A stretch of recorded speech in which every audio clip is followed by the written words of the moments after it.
currently working on the She Pulled the Trigger album review. A lot of good music, actually, that I've heard this year. Hailstorm had the Vicious album.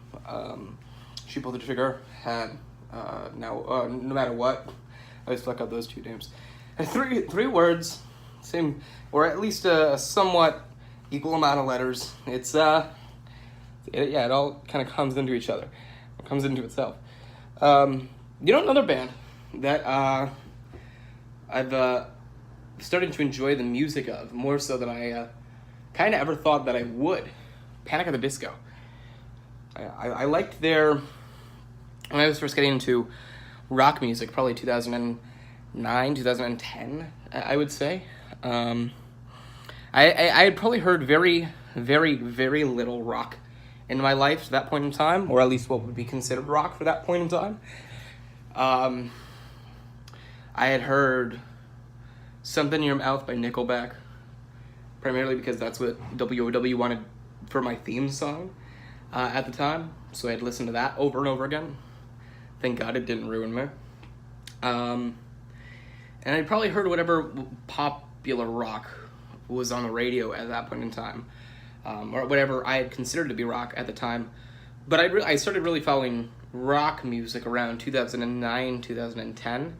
And I don't think it was until 2012 in which I found Panic at the Disco. But even then, I was only listening to their early shit. A Fever You Can't Sweat Out. I listened to that quite a few times. And I just listened to that over and over and over again. So I had not gotten in touch with their recent shit to that point in time.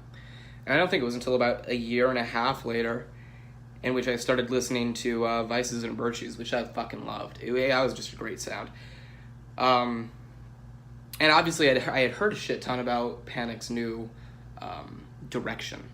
I think in terms of their popular stuff in more recent times, I had listened to Death of a Bachelor, I had listened to Emperor's New Clothes, Girls, Girls, Boys, but I didn't listen to a lot of their modern stuff.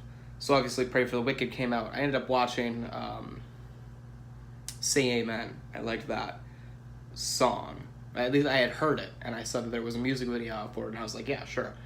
And I liked that song. And then they came out with Hey Look Ma, I Made It, and I didn't listen to that, and I listened to High Hopes.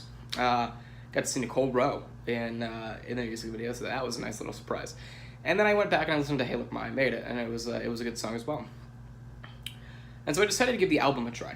And for starters, Brendon Urie it's Brendon, yeah, so it's Brendon Urie. He is one handsome motherfucker and one talented motherfucker. Like, he looks great, but his voice is fucking great as well. He's a funny dude, he's one of those dudes that I look at and I think to myself, how the fuck is this individual an individual, like a physical person? You know what I mean? Like, because he's got a great voice. He's in great shape.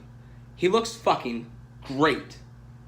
His songs are all, I don't want to say scattered, but they're like kind of pieced together properly.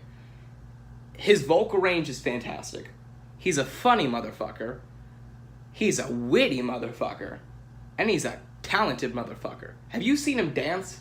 Or whatever the fuck he calls dancing? I don't know if it's a leg spasm or whatever I would call that. But it's pretty fucking smooth. It's fluid. So that dude's, I think that's a bus. So that dude's great. So I gave Pray for the Wicked a shot. And I'll be honest, I liked it. We're cutting close on time, so I'll just give my close opinion and thought on it. I like that song. I like the album. I thought it was fantastic. I thought it was well put together. I think everything was written together very well. I loved Roaring Twenties. I loved King of the Clouds.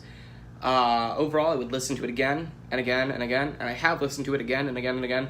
Probably one of the only pop rock albums that I've really, really enjoyed over the past 3 or 4 or 5 years. It was fantastic, well put together. Brendon Urie is a very talented individual, and I loved Pray for the Wicked. I highly recommend it. It's one of the great albums this year, with along with Vicious by Hailstorm and No Matter What by She Pulled the Trigger. It's right up there. It's great. I highly suggest you give it a listen. So yeah, Brendan Urie's been doing fucking fantastic work. Probably better work than when Panic at the Disco was more than just Brendan Urie. And I want to see this continue. He's got a new sound every album, a little bit of a new sound every album. I'm really loving it and really digging it. And I'm looking forward to seeing more. And here's to Roaring 20s getting its own music video as well. So yeah, I guess that's that. We got to hit a commercial now, or at least we will have to in about 30 seconds. So just wanted to let you kind of hear that and let it continue going forth, and give you guys a little bit of a take on it. And yeah, we good? All right, the Hardy Complex back in 60.